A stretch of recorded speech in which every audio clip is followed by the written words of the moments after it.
पिछली क्लास में हम लोगों ने 2 ब्लॉक प्रॉब्लम्स पढ़ा था, ठीक है। बहुत ही इजी तरीके से हम लोगों ने पूरा 2 ब्लॉक प्रॉब्लम समझ लिया कि एक्सेलरेशन कब सेम होगा और एक्सेलरेशन कब सेम नहीं होगा। चलिए अब इस क्लास में हम लोग थोड़ा इसका एडवांस लेवल प्रॉब्लम करते हैं, ठीक है। आपको सामने का अरेंजमेंट दिख रहा है। इस अरेंजमेंट में ये एक बड़ा सा ब्लॉक है, लंबी सी स्लैब है जिसका लेंथ है L। इस स्लैब और ग्राउंड के बीच में फ्रिक्शन नहीं है, इस स्लैब और ग्राउंड के बीच में फ्रिक्शन नहीं है। ऊपर वाला ब्लॉक है, उसके और इस वाले ब्लॉक के बीच में काइनेटिक फ्रिक्शन कोएफिशिएंट है म्यू के। काइनेटिक फ्रिक्शन कोएफिशिएंट है म्यू के। म्यू के का वैल्यू मैंने म्यू ही बोला हुआ है, कितना है म्यू। आई बात समझ में, ठीक है। ऊपर वाले का मास है m, नीचे वाले का मास है 4m। इसका लेंथ L है, ऊपर वाले का लेंथ जो है वो इसका 1/4 यानी L/4 है। इसका 1/4 है यानी L/4 है। आगे बात समझ में, कोई प्रॉब्लम वाला बात नहीं है, बहुत अच्छी बात, ठीक है।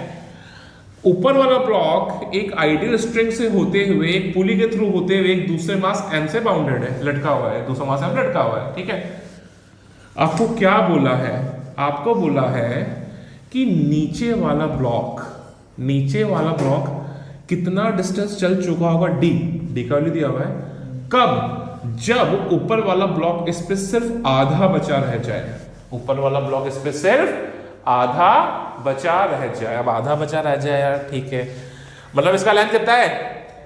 L/4 है ना? L/2 बचा है। नहीं बाबा, L/4 का L/2 थोड़ी ना होता है, L/8 होता है, ठीक है। तो L/4 है, तो ये आगे भागते इस पे L/8 इस पे रह जाए और L/8 आगे हवा में आ जाए। आगे बात समझ में, जब ऊपर वाला ब्लॉक L/8 हवा में आ चुका होगा तो नीचे वाला ब्लॉक d डिस्टेंस चल चुका होगा जिसका वैल्यू आ गया ये। तो आपको n फाइंड करना है, इंटीजर वैल्यू आएगी, इंटीजर बेस्ड क्वेश्चन है। क्वेश्चन समझ में आया? कोई प्रॉब्लम वाला बात नहीं है ना?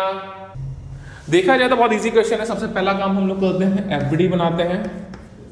ये हो गया mg, टेंशन हमेशा ऑब्जेक्ट्स आउटवर्ड t, टेंशन हमेशा ऑब्जेक्ट्स आउटवर्ड t, ठीक है, समझ में आया। ऊपर वाले का हो गया, उसका भी mg, नॉर्मल लगा ऊपर, ठीक है। ऊपर वाला एकदम आगे भागा, ऊपर वाला एकदम आगे भागा, तो भैया ऊपर वाले ब्लॉक पे फ्रिक्शन कितना लगेगा? पीछे की तरफ लगेगा। और काइनेटिक फ्रिक्शन है क्योंकि दोनों के बीच रिलेटिव मोशन सवाल ने स्पेसिफाई कर ही दिया है, तो काइनेटिक फ्रिक्शन लगेगा। काइनेटिक फ्रिक्शन कितना लगेगा? म्यू इनटू n, और n किसके बराबर होगा? mg के बराबर होगा क्या? तो इस पे पीछे की तरफ लगा म्यू n, बोले तो म्यू mg। तो ऊपर वाला ब्लॉक आगे भागा तो ऊपर वाले ब्लॉक पे फ्रिक्शन पीछे, तो नीचे वाले ब्लॉक पे एग्जैक्ट इक्वल फ्रिक्शन आगे की तरफ। तो इस वाले ब्लॉक पे आगे की तरफ फ्रिक्शन लगा म्यू mg, ठीक है। इसका 4mg लग रहा है, नीचे n लग रहा है, ऊपर मेरे को लेना देना है नहीं, काम आएगा नहीं क्योंकि अभी आगे बात समझ में। मैंने बोला अगर इसका एक्सेलरेशन a1 है तो इससे स्ट्रिंग कांस्टेंट के अकॉर्डिंग ऊपर वाले ब्लॉक का एक्सेलरेशन भी a1 होगा। इन दोनों के बीच में रिलेटिव मोशन है, तो नीचे वाले का एक्सेलरेशन मैंने मान लिया कितना हो गया? a2। नीचे वाले का एक्सेलरेशन कितना हो गया? a2। समझ में आया क्या? कोई प्रॉब्लम वाला बात नहीं है। अब इक्वेशन बनाना स्टार्ट करते हैं। तो वो जो ब्लॉक नीचे लटका हुआ है उसका इक्वेशन बना, देखिएगा बेटा, उसका इक्वेशन क्या बना? उसका इक्वेशन बना mg minus t is equal to ma1 equation 1।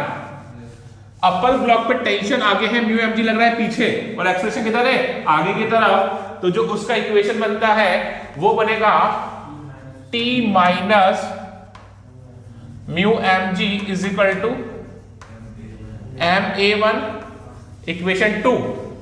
आगे बात समझ में। थर्ड ब्लॉक, तीसरा जो ब्लॉक है नीचे वाला, उसका एक्सेलरेशन a2 किधर है? आगे की तरफ, और उसमें सिर्फ आगे की तरफ फोर्स कौन सा लग रहा है? ओनली, अरे म्यू mg लग रहा है ना भैया। तो कितना हो जाएगा? Mu mg is equal to 4 ma2, m से m कैंसिल हो गया, तो यहां से मेरे पास सीधा सीधा a2 जो आ गया है वो कितना आ गया है? म्यू g/4 इक्वेशन 3 डाल के छोड़ दिया। समझ में आ गया? इक्वेशन 3 डाल के मैंने छोड़ दिया। अब इन दोनों इक्वेशंस को ऐड कर दिया मैंने, इक्वेशन 1 प्लस 2 किया मैंने, टेंशन से टेंशन कैंसिल, t से t कैंसिल, तो ये हो गया m जी, क्या हो गया एम जी कॉमन, ये हो जाएगा 1 माइनस, अरे जी तो बाहर आ गया ना, एम जी ने बाहर ले लिया, 1 माइनस म्यू, इधर हो गया एम ए वन हो गया 2 एम ए वन, एम से एम कैंसिल हो गया, तो ऊपर वाले का एक्सेलरेशन हो गया A one is equal to G by 2 into 1 minus mu. मेरे पास क्या दोनों बॉडीज का एक्सेलरेशन आ चुका है क्या? मेरे पास दोनों बॉडीज का एक्सेलरेशन आ चुका है क्या? अब क्या करूं मैं? अब एक के रेस्पेक्ट में दूसरे का मोशन है क्या? एक के रेस्पेक्ट में दूसरे का मोशन है क्या? सवाल करना टफ हो रहा है मेरे को यार, क्या करूं? रोक दूं क्या एक को? अरे एक के ऊपर दूसरा भाग रहा है, नीचे वाला भी भाग रहा है, उसका एक्सेलरेशन a2 आ गया म्यू जी बाय 4, ऊपर वाला भी भाग रहा है, उसका एक्सेलरेशन आ गया g by 2 into 1 minus mu. नीचे वाला भी भाग रहा है, ऊपर वाला भी भाग रहा है, दोनों भाग रहे हैं, तो मेरे को सवाल करना बहुत टफ आ रहा है, मेरे को आता नहीं है रे इतना, तो मैं क्या करूं? सवाल को आसान कर दूं। आसान करने के लिए क्या करूं? नीचे वाले को रोक दूं क्या? हाँ, अगर मैं नीचे वाले को रोक दूंगा तो ऊपर वाले का एक्सेलरेशन नीचे वाले के रेस्पेक्ट में निकाल लूं क्या?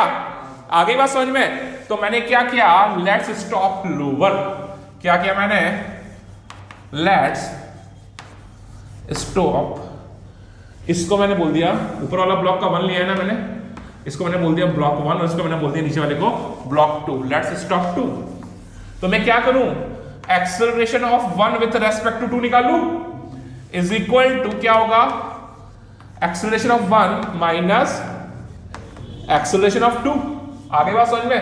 यानी acceleration of 1 with respect to 2 is what, acceleration of 1 ये रहा g by 2 minus g mu by 2, तो ये तो हो गया एक्सेलरेशन ऑफ 1, आगे बात समझ में, माइनस ये एक्सेलरेशन ऑफ 2 यानी g म्यू बाय 4।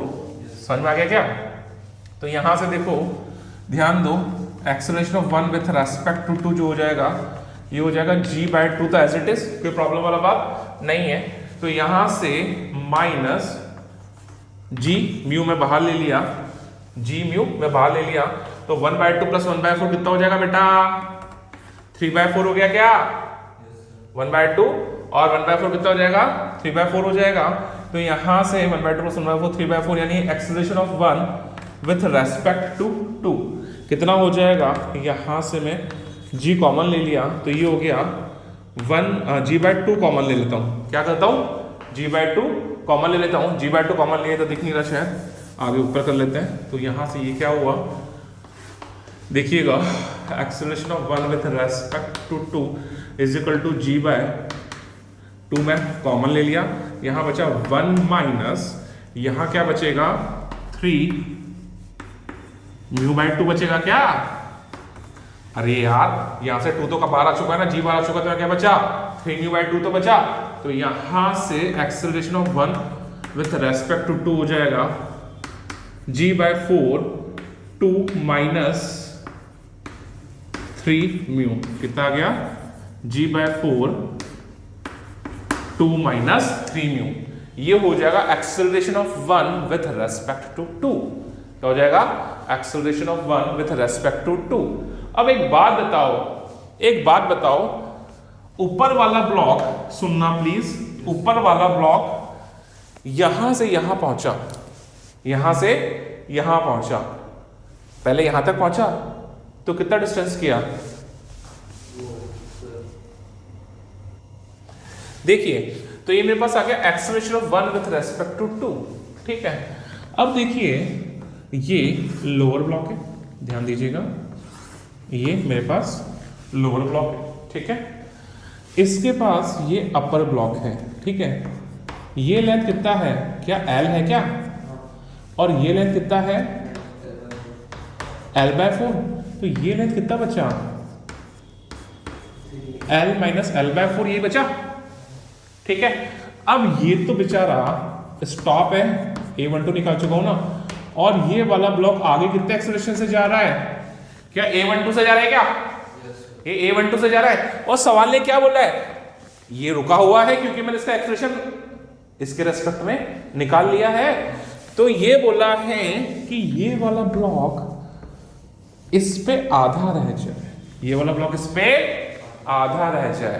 तो बेटा एक बात बताओ, ये ब्लॉक यहां से लेके यहां तक चलता तो कितना चलता? 3l/4 ऐसे आता। तो ये ऐसे चलते चलते चलते चलते यहां पे आया तो कितना चलता? बट ये आगे इसका आधा और निकल गया, यानी कि l/8 और निकल गया क्या? अरे अंकित भैया समझ में आ रहा है तुमको? ठीक है, तो ये ब्लॉक यहां से यहां चला चला चला यहां तक पहुंचा, 3l/4 चला, आधा और निकल गया, तो कितना आगे आ गया? l/8। अगर नीचे वाला ब्लॉक रुका हुआ है, नीचे वाला ब्लॉक रुका हुआ है, नीचे वाला ब्लॉक रुका हुआ है, तो ऊपर वाला ब्लॉक कितना डिस्प्लेसमेंट चल रहा है? 3l/4 plus l/8, 3l/4 plus l/8। इसको क्या लिख सकता हूं मैं? 6l/8 लिख सकता हूं क्या? 6 + 1 यानी टोटल डिस्प्लेसमेंट कितना हो जाएगा इसका? क्या 7l/8 हो जाएगा क्या? अरे हो जाएगा 7l/8। तो अपनी इक्वेशन क्या बनती है? तो इसको इतना डिस्प्लेसमेंट चलने में कितना टाइम लगा वो निकाल लेता हूं। तो यहां से क्या हो गया? S = ut plus half AT square. S = ut plus half AT square. अरे इनिशियल वेलोसिटी तो 0 थी, डिस्प्लेसमेंट कितना हो गया? 7l/8 = 1/2। एक्सेलरेशन कितना है? ये रहा। अगर नीचे वाला रुका होता तो इतने एक्सेलरेशन से जाता, कितना जाता? g/4 × 2 - 3μ, और टाइम लगता इतना। समझ में आ गया? तो यहां से 4 2 ऐड गया क्या? तो यहां से जो t² है उसका वैल्यू कितना हो गया? उसका वैल्यू हो गया 7l/g × 2 - 3μ। कितना हो गया? 7l/g 2 - 3μ। अगर टाइम निकालने तो रूट ओवर कर देंगे।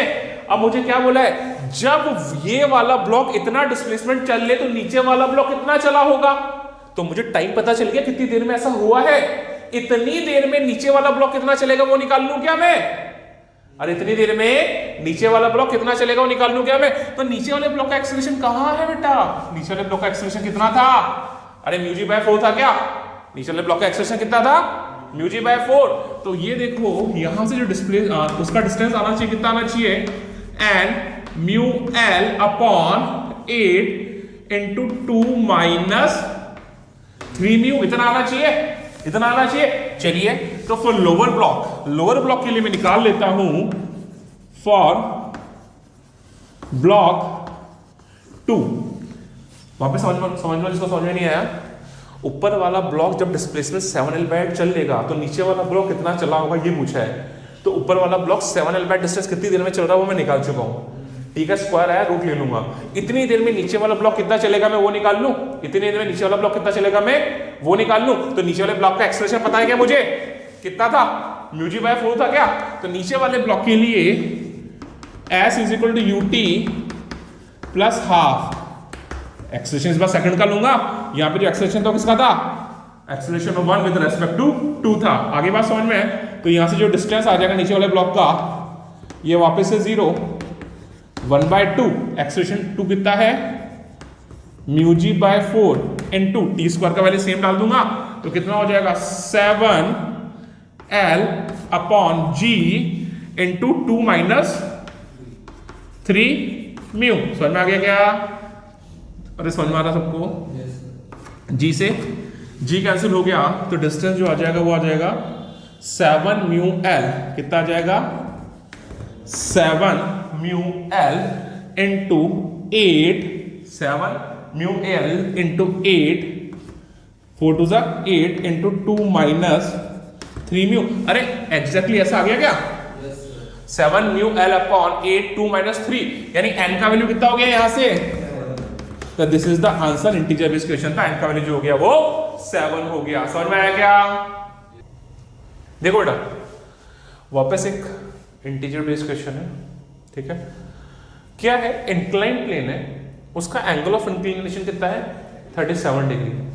ऊपर वापस दो ब्लॉक रखे हुए हैं। एक ब्लॉक है जिसका मास 4 kg है, दूसरा ब्लॉक है जिसका मास 1 kg है। ठीक है, 4 kg का जो मास है उसका लेंथ दिया हुआ है 4 मीटर, उसके ऊपर जो 1 kg का मास दिया हुआ है उसका साइज नेग्लिजिबल है। उसका साइज हम लोग क्या लेके चल रहे हैं, नेग्लिजिबल। पिछले सवाल में क्या डिफरेंस है, पिछले सवाल में उसका साइज L/4 था, परंतु इस सवाल में ऊपर वाले ब्लॉक का साइज जो है वो नेग्लिजिबल है। ठीक है, ऊपर वाले ब्लॉक और नीचे वाले ब्लॉक के बीच का फ्रिक्शन कोएफिशिएंट 0.2 है, नीचे वाले ब्लॉक का जो फ्रिक्शन कोएफिशिएंट है ग्राउंड के रेस्पेक्ट में, सॉरी वेज के रेस्पेक्ट में कितना है, 0.4। तो आपको बोला है वो टाइम निकालो, क्या बोला आपको, वो टाइम निकालो जितनी देर में ऊपर वाला ब्लॉक इस वाले ब्लॉक से फॉल कर जाएगा, गिर जाएगा। समझ में आया? तो पहले तो ये देखो, क्या ऊपर वाले का एक्सेलरेशन ज्यादा होगा नीचे वाले का कम होगा तभी ऐसा हो पाएगा? लिसन, ऊपर वाले का एक्सेलरेशन ज्यादा होगा नीचे वाले का कम होगा तभी ऐसा हो पाएगा। अरे ऊपर वाले का एक्सेलरेशन ज्यादा नहीं हुआ तो क्या वो आगे आके ऐसे फॉल हो पाएगा? क्या नहीं हो पाएगा ना। अब ये कहां से निकाला मैंने, तो याद करो फ्रिक्शन में पहले दिन अपन ने इंक्लाइन प्लेन पे नीचे अगर बॉडी आ रही थी तो उसका एक्सेलरेशन निकालता A = G sin theta minus mu cos theta, ऐसा कुछ निकाला था, याद आ रहा है? भूल गए? यानी अगर ये सेपरेटली मूव कर रहा होता तो इसका एक्सेलरेशन कितना होता है, A = G sin theta minus mu cos theta, और नीचे वाले का भी यही होता। अब देखो जिसका म्यू ज्यादा उसका एक्सेलरेशन कम होता, जिसका म्यू कम उसका एक्सेलरेशन ज्यादा होता। ऊपर वाले का जो म्यू है वो कितना है, ओनली 0.2, तो सबस्ट्रैक्ट होने वाली क्वांटिटी क्या है, कम है, तो उसका एक्सेलरेशन क्या होगा, ज्यादा। नीचे वाले का एक्सेलरेशन कम होगा क्योंकि उसका म्यू कितना है, ज्यादा, तो सबस्ट्रैक्ट होने वाली क्वांटिटी ज्यादा है, ज्यादा, तो उसका एक्सेलरेशन क्या होगा, कम। आया समझ में? ऊपर वाले का एक्सेलरेशन होगा ज्यादा, नीचे वाले का एक्सेलरेशन होगा कम, तभी वो फॉल कर पाएगा। तो ये बेसिकली सवाल है। यानी वापस क्या करेंगे, ऊपर वाले का एक्सेलरेशन निकालेंगे, वही काम करेंगे, नीचे वाले का एक्सेलरेशन निकालेंगे, नीचे वाले को रोकेंगे, यानी ऊपर वाले का एक्सेलरेशन नीचे वाले के रेस्पेक्ट में निकाल लेंगे, और वो आराम से अगर नीचे वाला रुका हुआ है तो प्यार से ऊपर वाला आए आए आए आए 4 मीटर चले और गिर जाए, आत्महत्या कर ले। आया समझ में? तो उससे ऊपर वाले ब्लॉक को ऐसा करने के लिए कितना चलना पड़ेगा, अगर नीचे वाला रुका हुआ है तो 4 मीटर चलना है क्या, बस मेरा काम खत्म हो जाएगा। आगे बात समझ में, सवाल समझ में आया? तो यहाँ पे थोड़ा एफबीडी अच्छे से बनाते हैं हम लोग। देखिए ध्यान से देखिए, एफबीडी ढंग से बनाते हैं थोड़ा। यहाँ पे हम बोल रहे हैं यहाँ लगेगा हमारा 4G ऐसे, यहाँ पे लगेगा हमारा N1, यहाँ पे लगेगा 4G, यहाँ पे लगेगा हमारा N1। इस बॉडी पे देख लीजिए यहाँ लगेगा 1G। ठीक है, हमेशा क्या काम करता हूँ मैं, हमेशा मैं आपको बोलता हूँ कि आप इंक्लाइन प्लेन पे प्लस बना लें तो मेरे लिए आसान चीज़ें थोड़ी आसान हो जाती हैं। यहाँ लगेगा, सॉरी 1G इधर का लगा दिया मैंने, सॉरी 1G लगेगा हमारा इधर, ठीक है, और ये बन गया हमारा, ठीक है, समझ में आया? अब देखिए 4G इधर 1G इधर, ये वाला ग्राउंड इस पे नॉर्मल N1 ऊपर लगा रहा है, ये वाला बॉडी इस पे N2 ऊपर लगा रहा है, तो इस वाली बॉडी पे भी N2 जो लगेगा वो इधर की तरफ लगेगा। पक्की बात है? अब देखिए ध्यान समझिए, क्या ये एंगल 37 डिग्री होगा और ये वाला एंगल भी क्या 37 डिग्री होगा क्या? पक्की बात है? तो देखिएगा इधर इसका एक कंपोनेंट इधर आ जाएगा 1G cos 37, क्या आ जाएगा 1G, sorry cos 37 sin 37, 1G sin 37, और इधर की तरफ कंपोनेंट आ जाएगा इसका 1G cos 37। ये 4G है, 4G का एक कंपोनेंट इधर आ जाएगा 4G sin 37, और इधर कंपोनेंट आ जाएगा 4G cos 37। ठीक है, आगे बात समझ में, कोई दिक्कत नहीं है? चलिए आगे देखिए, आगे क्या हुआ, देखिए ऊपर वाले का एक्सेलरेशन ज्यादा है, ऊपर वाले का एक्सेलरेशन ज्यादा है, नीचे वाले का कम है, यानी ऊपर वाला तेज भागेगा नीचे वाला धीरे भागेगा, जो ऊपर वाला तेज भागेगा नीचे वाला धीरे भागेगा, तो इस पे जो काइनेटिक फ्रिक्शन लगेगा ऊपर लगेगा, और वो कितना लगेगा 0.2 N2, कितना लगेगा 0.2 N2। आगे बात समझ में? तो ऊपर वाला भाग रहा है तेज, नीचे वाला भाग रहा है धीरे, तो ऊपर वाला तेज भागा, नीचे वाला धीरे भागेगा, तो नीचे वाले पे फ्रिक्शन कितना लगेगा, नीचे की तरफ लगेगा, ऊपर वाले की वजह से, ऊपर वाले की वजह से नीचे की तरफ लगेगा, तो ये लगेगा 0.2 N2, और नीचे वाले ग्राउंड की वजह से जो लगेगा वो कितना लगेगा N1 की वजह से, यानी 0.4 N1। समझ में आ गया क्या? कोई प्रॉब्लम वाला बात नहीं है। अब देखो यहाँ पे इक्वेशन निकालना स्टार्ट कर देता हूं। मैंने बोला ऊपर वाले का एक्सेलरेशन हो गया A2 और नीचे वाले का एक्सेलरेशन कितना हो गया a1, ऊपर वाले का एक्सेलरेशन हो गया a2, नीचे वाले का एक्सेलरेशन हो गया a1। अब देखो पहले यहां से देख लो, जो n2 है वो क्या 1g cos 37 के बराबर हो जाएगा क्या? तो देखो इधर ध्यान से समझना, जो n2 है ऊपर वाला, जो n2 है वो कितना हो जाएगा, ये n2, ये 1g cos 37 यानी 1g cos 37 यानी कितना हो जाएगा tan sin 37, 3/5 cos 37, 4/5 यानी कितना हो जाएगा 8। समझ में आ गया क्या? समझ में आ गया? इस वाली बॉडी पे देख लो, n2 यहाँ पे ऊपर लग रहा है तो यहाँ पे n2 नीचे लग रहा है, n2 नीचे की तरफ लग रहा है, 4g cos 37 भी नीचे की तरफ लग रहा है, और n1 कितना लग रहा है, ऊपर की तरफ लग रहा है। तो यहाँ पे जो n1 आ जाएगा, सॉरी यहाँ पे n2 plus 4g cos 37, n2 plus 4g cos 37, तो n2 प्लस 4g cos 37 जो हो जाएगा किसके बराबर हो जाएगा, n1 के बराबर। तो ये तो ऑलरेडी 8 हो चुका है, ये तो ऑलरेडी 8 हो चुका है, ये हो जाएगा 40 cos 37 वापस से कितना हो गया, 5 × 40, 8 × 32 32 40, 40 हो गया क्या? देख लीजिएगा वापस से। तो यानी n2 यहां से कितना हो जाएगा 40 न्यूटन, सॉरी n1 यहां से कितना हो जाएगा 40 न्यूटन। ये हो जाएगा मेरा n1। आगे बात समझ में? हाँ ठीक है, तो n2 मेरे पास आ चुका है, n1 मेरे पास आ चुका है। अब देखिए इस बॉडी में देखिए 1g sin 37 नीचे है, 0.2 n2 ऊपर है, 0.2 n2 ऊपर है, तो इस वाली बॉडी के लिए इक्वेशन बनी 1g sin 37 minus 0.2 n2 minus 0.2 n2, ठीक है, इज इक्वल टू इसका एक्सप्रेशन कितना बोला है मैंने, a2 बोला है, यानी 1 into a2 कितना हो गया 1 into a2।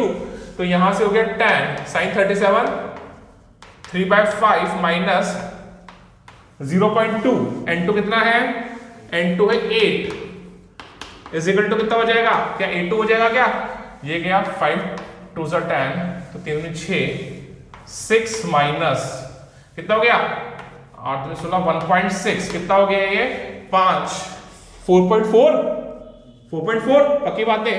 तो ये हो गया 4.4 मीटर पर सेकंड स्क्वायर आ गया मेरे पास a2। समझ में आ गया क्या? समझ में आ गया? नीचे वाले के लिए देखते हैं, नीचे वाले पे ऊपर वाले की वजह से फ्रिक्शन लग रहा है पीछे, और वेज की वजह से फ्रिक्शन लग रहा है, सॉरी ये ऊपर वाले की वजह से फ्रिक्शन लग रहा है आगे, और वेज की वजह से फ्रिक्शन लग रहा है पीछे, और 1g sin 37 जो है वो नीचे है ही, पक्की बात है। तो नीचे वाले की इक्वेशन बनी, देखिएगा 0.2 n2, ठीक है, plus 4g sin 37 minus 0.4 n1 is equal to 4 into a1 is equal to 4 into a1। 0.2 n2 कितना आ चुका मेरे पास 1.6 था क्या, प्लस ये कितना हो गया 40 into sin 37 3/5 माइनस 0.4 n1 कितना है बेटा, n1 भी कितना है 40 इज इक्वल टू 4a1। आगे बात समझ में? तो एक बार देख लीजिए, इक्वेशन देख लीजिए, ये गया, ठीक है, कितना हो गया 5 × 24 यानी 1.6 plus 24 minus 16 is equal to 4a1। तो देखिए 24 माइनस 16 कितना बेटा, जल्दी कीजिए प्लीज, 6 कितना बचा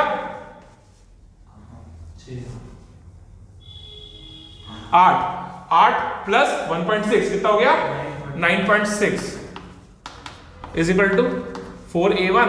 तो यहां से a1 जो आ गया वो कितना आ गया, क्या 4 दुनिया 8 4 2.4 मीटर पर सेकंड स्क्वायर।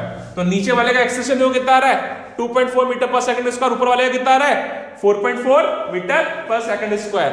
अब अगर नीचे वाले को रोकना है, किसको रोकना है, नीचे वाले को रोकना है ना, नीचे वाले को रोकना है ना, तो नीचे वाले को रोक दो, यानी acceleration of 2 with respect to 1, acceleration of 2 with respect to 1। इसको क्या लिया है मैंने, इसको 2 लिया है, इसको 1 लिया है, यानी acceleration of 2 with respect to 1 वो कितना हो जाएगा a2 माइनस a1। a2 क्या रहा, a2 ये रहा, a2 है 4.4 माइनस 2.4 यानी कितना हो जाएगा ओनली 2 मीटर पर सेकंड स्क्वायर। यानी अगर नीचे वाला रुका हुआ है बेचारा तो ऊपर वाले का एक्सेलरेशन कितना होगा, 2 मीटर पर सेकंड स्क्वायर है, पक्की बात है। तो ये मेरे पास नीचे वाले का एक्सेलरेशन आ गया। टाइम कितना लगेगा, तो s is equal to ut plus half at square. ये तो वैसे ही जीरो हो गया, ये तो वैसे ही जीरो हो गया, इनिशियल वेलोसिटी जीरो था। तो यहां से यहां डिस्प्लेसमेंट कितना है इसका, 4 metre is equal to 1/2, 4 metre is equal to 1/2, acceleration हो जाएगा 2 इंटू टी स्क्वायर, ये गया।